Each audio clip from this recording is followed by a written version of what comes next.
বাসর ঘরে ঢুকেই আমার স্বামী আমাকে বলল, এই শুনো, আমি শুধু আমার মা বাবার কথা রক্ষা করতে আমি তোমাকে বিয়ে করেছি। তা না হলে জীবনেও আমি তোমাকে বিয়ে করতাম না। তারপর আমি কিছু বলার চেষ্টা করলাম, কিন্তু আমার স্বামীর এমন মেজাজ দেখে আমি ভয় পেয়ে গেলাম। মনটা তখন অনেক খারাপ হয়ে গেল। কিছুক্ষণ নীরব থাকলাম। তারপর আমি আমার স্বামীর সাথে আমি এমন একটা কাজ করলাম, যার ফলে আমার স্বামী আমাকে পাগলের মতো ভালোবাসতে বাধ্য হল। বন্ধুরা, কি এমন কাজটি করেছিলাম, যার কারণে আমার স্বামী এক পলকেই আমাকে তার জীবনের চাইতে বেশি ভালোবাসতে বাধ্য হল? জানতে হলে পুরো গল্পটি শুনতে হবে। তাহলে চলুন বন্ধুরা, গল্পটি শুরু করি। গল্পটি শুরু করার আগে বন্ধুরা, তোমাদের নিকট আমার বিশেষ অনুরোধ, দয়া করে তোমরা আমার চ্যানেলটি সাবস্ক্রাইব করে আমাকে সাপোর্ট করবা। হ্যালো বন্ধুরা, আমি ঝুমুর। আমার বিয়ের প্রথম রাতেই আমার স্বামী সুজন আমাকে বলল, দেখুন, আপনার প্রতি আমার কোনো ইন্টারেস্ট নেই। মায়ের জিদের জন্য বিয়েটা করতে রাজি হয়েছি। আপনি আমার বাবা মায়ের খেয়াল রাখলেই চলবে। বাসর রাতে রুমে প্রবেশ করেই আমার স্বামী সুজন কথাগুলো বলে বারান্দায় চলে গেল। আমি অবাক হয়ে তাকিয়ে রইলাম। এটা মোটেও আশা করেনি আমি তার কাছ থেকে। রাগে ফুলে উঠেছিলাম আমি। মনে হচ্ছিল আমার স্বামী সুজনকে ধরে ইচ্ছেমতো পিটাতে। আমি মনে মনে বললাম, বেটা, বিয়ে করবি না তো বাবা মাকে বললেই পারতি। আমার জীবনের উপর কেন বুলডোজার চালালি? আমি তোর কি ক্ষতি করেছিলাম? কথাগুলো বলেই আমি কাঁদতে শুরু করলাম। তারপরও সে আমার কাছে আসছিল না। আমি অনেক কষ্টে চোখের জল ফেলছিলাম আর বলতে শুরু করলাম, কার কাছে বাবা মা আমাকে বিয়ে দিয়েছে, যে কিনা বাসর রাতে বাসর ঘর ছেড়ে গিয়ে বারান্দায় বসে আছে। অনেক কষ্টে আমার রাতটা পার হলো। বন্ধুরা, কি যে কষ্ট হচ্ছিল সেদিন আমার, তা তোমাদেরকে বোঝাতে পারবো না। এই কষ্টটা শুধু তারাই বুঝবে যারা আমার মতো অবস্থায় পড়েছে। কিছুদিন পর একটি রেস্টুরেন্টে আমার এক বান্ধবীর সাথে দেখা হলো। বান্ধবী আমার কাছ থেকে জানতে চাইল আর বলল, ঝুমুর, কি খবর তোদের? কেমন চলছে তোদের দাম্পত্য জীবন? আমি কিছুক্ষণ চুপ থেকে বললাম, আর কইস না হিমা, আমার কপালটাই খারাপ। তা না হলে আমার কপালে এই অবস্থা কেন? হিমা বলল, ঝুমুর, কি হয়েছে? আমায় একটু খুলে বল প্লিজ। তারপর আমি ঝুমুরকে বললাম, আমার স্বামী তো বাসর ঘরে আমার দিকে ফিরেই তাকায়নি। সে গিয়ে বারান্দায় বসে আছিল। আমার মুখ থেকে এমন কথা শুনে হিমা বলল, দোস্ত, তুই এইসব কি বলতাছস? আমার তো বিশ্বাসই হচ্ছে না। বরং সে আমার কথা শুনে আরো হাসতে লাগল। কিছুক্ষণ পর সে লক্ষ্য করল আমার চোখে জল। তার সে সিরিয়াস ভেবে বলল, বলিস কি ঝুমুর, তোর সাথে ভালো করে একবার কথাও বলেনি? আমি বললাম, না রে দুস্ত, কথা বলা তো দূরে কথা, একবার ভালো করে তাকায়নি পর্যন্ত। হিমা হাসতে লাগল। তা দেখে আমার গা জ্বলে উঠল। গলা টিপে ধরলাম আমার বান্ধবী হিমাকে আর বলতে লাগলাম, আমার সর্বনাশ আর তোর পৌষ মাস। তারপর হিমা বলল, সরি সরি সরি দোস্ত বলতে লাগলো আর হাসতে লাগল। সে আমাকে দমক দিয়ে বলতে লাগল, এবার হিমা তুই হাসি বন্ধ করবি, হাসি বন্ধ কর বলছি। তারপর হিমা বলল, ঠিক আছে দোস্ত, এবার হাসি বন্ধ করলাম। তারপর ঝুমুর বলল, হিমা দোস্ত, এখন আমি কি করব? আইডিয়া থাকলে বল। তারপর হিমা বলল, দোস্ত, আমি তোকে কি যে আইডিয়া দেব বুঝতে পারছি না। তারপরেও বলছি, তুই একজন উকিলের সাথে দেখা কর। যে স্বামী তোর মনের কথা বুঝে না, বাসর রাতে গিয়ে বারান্দায় বসে থাকে, তার সাথে তোর কি এইভাবে সংসার হবে? তোর কি এইভাবে দিন যাবে? তার চাইতে দোস্ত এক কাজ কর, তাকে ডিভোর্স দিয়ে চলে আয়। আমি বললাম, তোর সাহস তো কম না, তুই আমার সংসার ভাঙ্গার বুদ্ধি দিচ্ছিস? হিমাকে ধমক দিয়ে বললাম, তোর মতো বন্ধু থাকলে আমার আর শত্রুর প্রয়োজন হবে না। আমার এই রকম কথা শুনে আমার বান্ধবী হিমা বলল, সরি দোস্ত, আমি তোর সাথে ফান করলাম।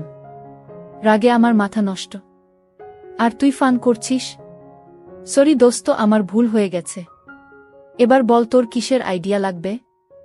আমি বললাম, হিমা, তুই আমাকে একটা পরামর্শ দে, কিভাবে আমার হাতের মুঠোয় আনা যায়। তুই আমাকে পারলে সেই আইডিয়া দে। তারপর আমার বান্ধবী হিমা হেসে দিয়ে বলল, হায়রে কপাল, সবাই ছেলে পটায়, আর তুই হাজব্যান্ড পটাবি? আমি বললাম, হিমা দেখ, বিয়ে তো ছেলে খেলা নয়।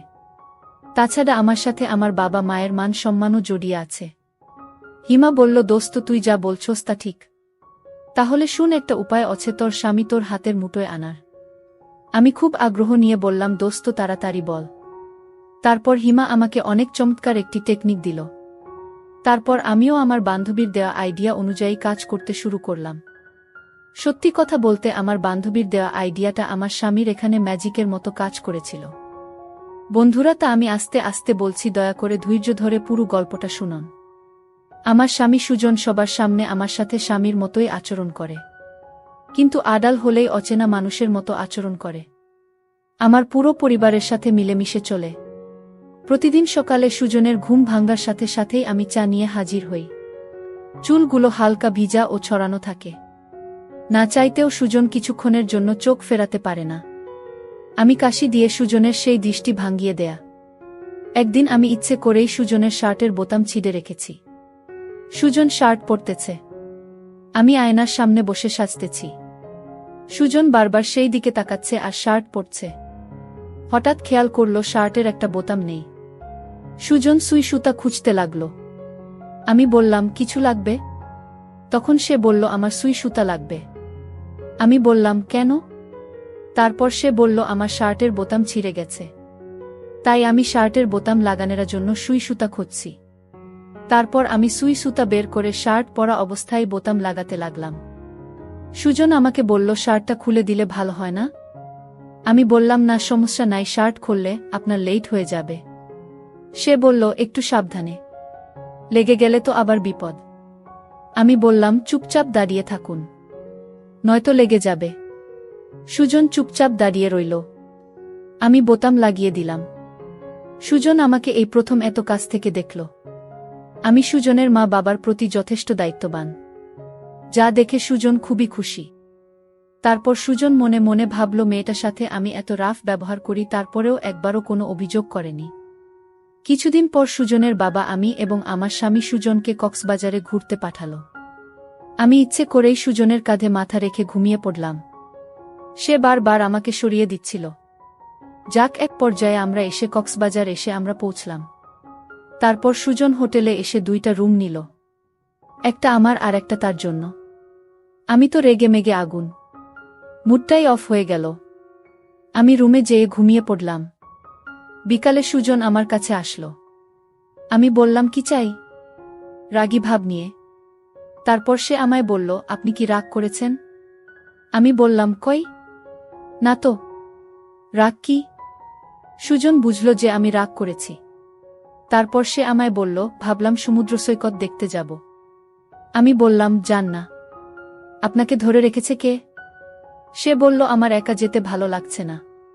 তারপর আমি বললাম, যদি আপনার একা যেতে ভালো না লাগে তাহলে রাস্তা থেকে কুকুর ছাগল ধরে সাথে নিয়ে যান।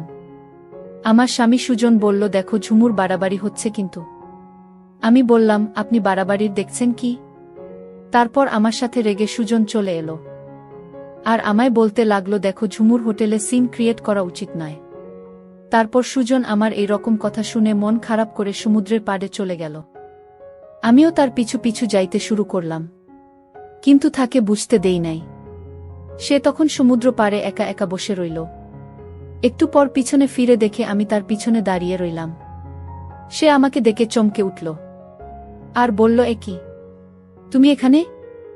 আমি বললাম, আপনি আসতে পারলে আমি পারবো না কেন? তারপর সে বলল, বাপরে কি ঝগড়াটে মেয়ে। আমি বললাম, কি বললেন? সে বলল, কিছু না। তারপর চুপচাপ আমি তার পাশে দাঁড়িয়ে রইলাম।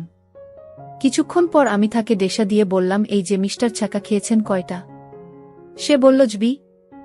আমি আবার বললাম, ছ্যাঁকা কয়টা খেয়েছেন? সে বলল, আমি কখনই প্রেমই করি নাই, তাহলে চেকা খাবো কই থেকে? আমি বললাম, আপনি নারী বিদ্বেষী নাকি? সে বলল, উল্টাপাল্টা কথা বলছেন কেন? আমি বললাম, আপনার ব্যবহার দেখেই বোঝা যায় হয়তো ছ্যাঁকা খেয়েছেন নয়তো নারী বিদ্বেষী। সে বলল, বুঝেছি, আপনাকে পাত্তা দেই না তো, তাই এসব বলছেন।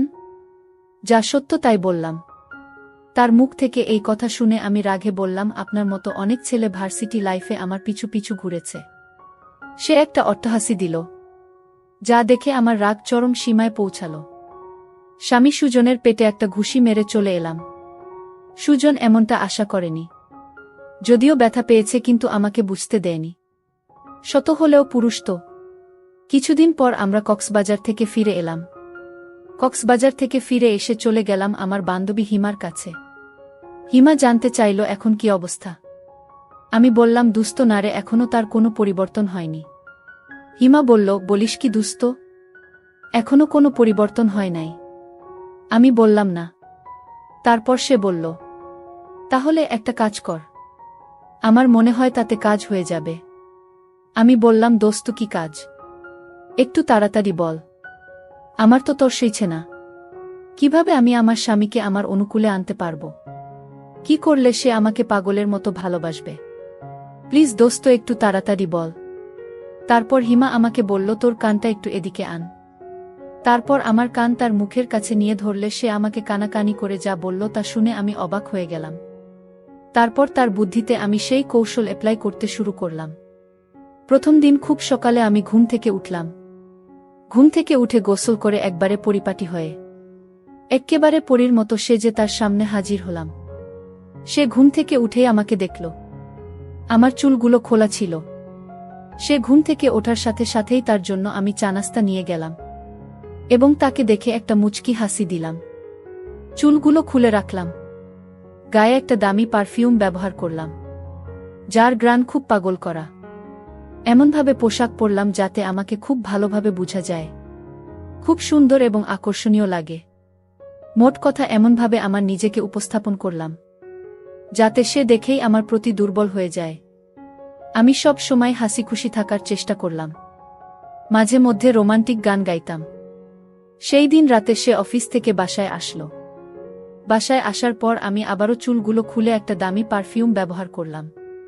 খুব ভালো করে সাজলাম এবং তাকে আকর্ষণ করানোর চেষ্টা করলাম। সে আমার দিকে একবার চাইলা।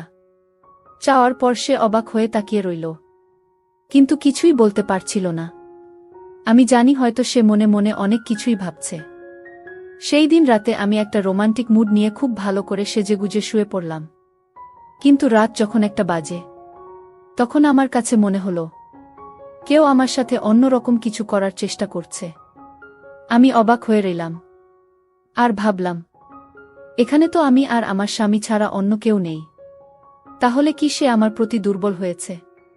ভাবতে ভাবতে আমি শুয়ে রইলাম, কিন্তু আমি তাকে বুঝতে দেইনি। আমি ঘুমের ভান ধরে শুয়ে রইলাম। কিছুক্ষণ পর সে আমার সাথে এক অন্যরকম আচরণ করা শুরু করল, আর আমি মনে মনে ভাবলাম পরিকল্পনা কাজে লেগেছে। সে যখন অন্যরকম আচরণ করাতে ব্যস্ত, তখন আমার ঘুম ভেঙে যায়। আমি বললাম, এ কি আপনি? সে তখন কোনো কথা বলে না। কোনো কথা না বলেই সে তার কাজ চালিয়ে যেতে লাগল। আমি আর তাকে বাধা দেওয়ার চেষ্টা করলাম না, কারণ সে তো আমার স্বামী। যাই হোক, শেষ পর্যন্ত সে আমার অনুকূলে এসেছে। সেই জন্য আমি অনেক শুকরিয়া আদায় করলাম এবং সেই সাথে আমার বান্ধবী হিমাকেও অনেক ধন্যবাদ দিলাম, সে আমাকে এই সুন্দর বুদ্ধিটা দেওয়ার জন্য। এরপর থেকেই সে প্রতিদিনই আমার সাথে খুব ভালো কিছু করে, যার কারণে আমি সত্যিকার অর্থেই খুশি। বন্ধুরা, এখন আমরা সুন্দর সুখী একটি দাম্পত্য জীবন পেয়েছি। এখন সে আমার সাথে খুব ভালো আচরণ করে, সবসময় আমার খেয়াল রাখে এবং আমার খোঁজ খবর রাখে। কিন্তু আমি সবচেয়ে খুশি হই সে যখন আমাকে অন্যরকমভাবে ভালোবাসে। সত্যি বলতে, আমি তার ভালোবাসায় পরিপূর্ণ তৃপ্তি পাই। বর্তমানে আমরা একটি সুখী দম্পতি। সবাই আমাদের জন্য দোয়া করবেন। বন্ধুরা, ভিডিওটি যদি ভালো লাগে তাহলে একটি লাইক দিন। আর তোমরা যদি এইরকম ধরনের ইন্টারেস্টিং ভিডিও পেতে চাও, তাহলে দয়া করে আমার চ্যানেলটি সাবস্ক্রাইব করো। পরিশেষে তোমাদের সকলের স্বাস্থ্য কামনা করি। ভিডিওটি দেখার জন্য তোমাদের সকলকে অসংখ্য ধন্যবাদ।